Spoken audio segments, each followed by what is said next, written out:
Hey, I want to do a series of videos here out there, folks. How you doing today? Before I start a new series, I got something just to share with everyone, something just to throw out into the universe. If you saw the title of this video, you probably know where I'm going. This is something that's driving me crazy for years, not just recently, but it's gotten worse ever since, you know, uh, the MCU has taken over the Hollywood. And so the question of today is, can we separate toxic fanboys from actual comic book fans? Because right now, they're being treated like the exact same thing, and that's the problem. Because let's start here. Comic book fans is the only fandom that get universally treated like a joke. Anime fans respected, their opinions matters.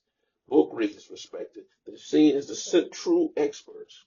Gamers respected, they're the OG audience. But comic book readers, the second you say, well, actually in the comics, suddenly the reaction is, oh boy, here comes a fanboy.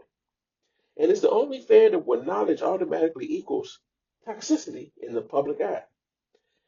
And that double standard didn't happen by accident. Somewhere around the early MCA era, the word fanboy became a catch-all insult, not for the loud racists or the trolls. That exists in every fandom, but outside fandom too. No, suddenly anyone with context, anyone offering a thoughtful critique, anyone who understood the deeper history, they all got shoved in the same toxic bucket. If you only had comic insight, you got labeled as one of those people. And let's be clear, this isn't about diversity debates. This isn't about casting arguments. This is about dismissing the legitimate criticism from the people who built the culture. Studios benefit from it, media benefits from that, but the conversation suffers. Because when Marvel or DC makes a controversial choice, instead of talking about the writing, the adaptations, the logic, and the lore, they blame the fanboys. It's a perfect shield.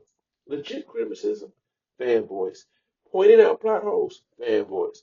Explaining how the original story worked, fanboys. He turns everything into a cartoon vibe. The studio can prove wrong by doing whatever they want.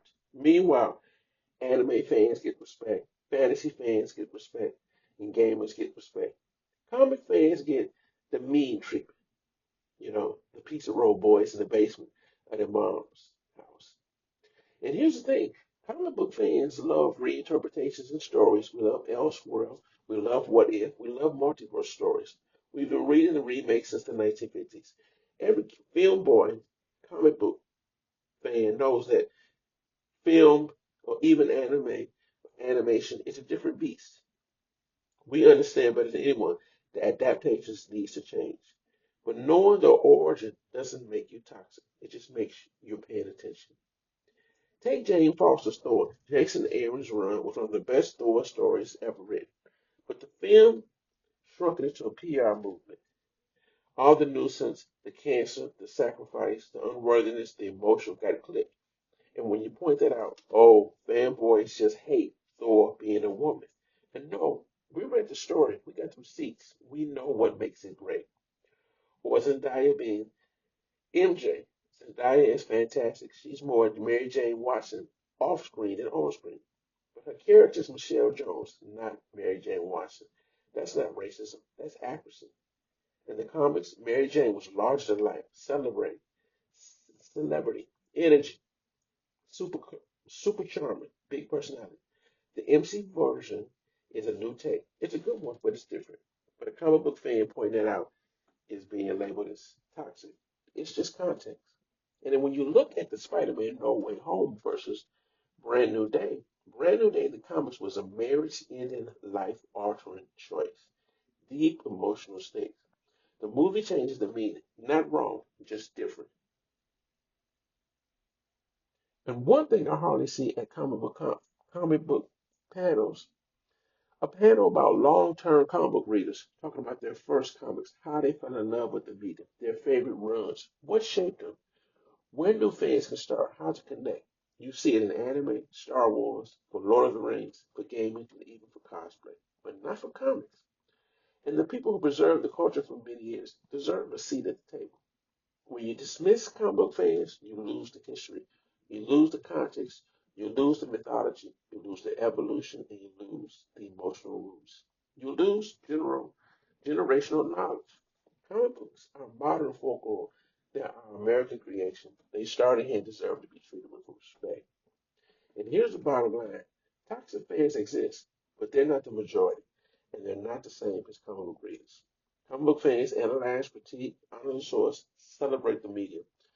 They are the historians, the storytellers, the ones who keep the culture alive. They deserve the same respect as every other fandom gets. Until we fix that, comic book conversation will always be dumbed down. And if we want new things, or if Disney, Marvel, and Image and these comic book sites and these comic book content creators wants to fill these comic book shops to survive, we need the culture to last. And the medium has to stop framing comic book fans as the enemy. You got to make the conversation inviting again so we can bring new things to the table for the next generation.